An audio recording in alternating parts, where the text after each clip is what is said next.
We've had really big issues on the River Lea with combined sewage overflows allowing out, basically raw effluents has been discharged into the River Lea from those combined sewage overflows very, very frequently. As a deterrent, you have the power, of course, Sir James, or the Environment Agency does, to prosecute water companies, and a fine is paid when there's a breach of licence. But they're happening way too often, and it's a very major local asset for people who live on it as boat dwellers, for people who use it as an amenity, and lockdown I think has underlined how important it is. Do you think that there's a weakness in the system that you can fine and yet it still keeps happening? What's going wrong there? So I know the Lea. I visited it on several occasions. I'm very much aware that that is an issue for local people.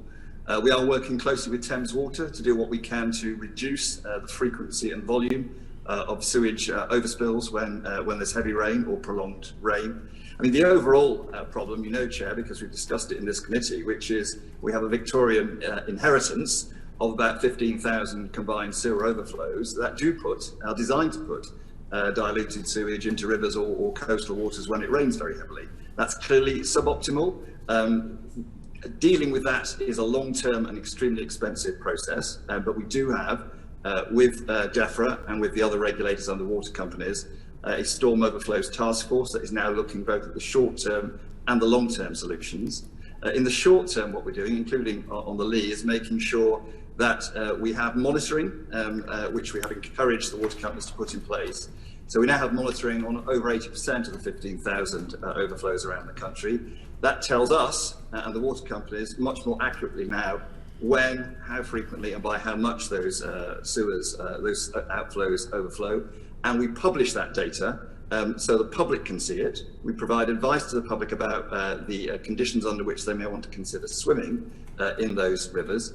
And I actually think that publishing the data is a good thing, both because it keeps the Environment Agency on its toes, and we try to be, and because it keeps the water companies on their toes. Okay, so in practical terms, is it going to get any better as a result of this monitoring? I think it's already starting to get better because the water companies are better able to identify where they have a particular problem, and some of those overflows will be spilling more frequently than others. We know that, and where we see that, and Thames Water, who are responsible for your part of the world, are a case in point. We will have conversations with the water company about what they can do to address that issue, to reduce the frequency and the volume that is being spilled. And we've already had some successful conversations with Thames Water, and we're having similar conversations with other water companies around the country. But the long-term solution is massive investment into a modern sewage system. Absolutely, which is a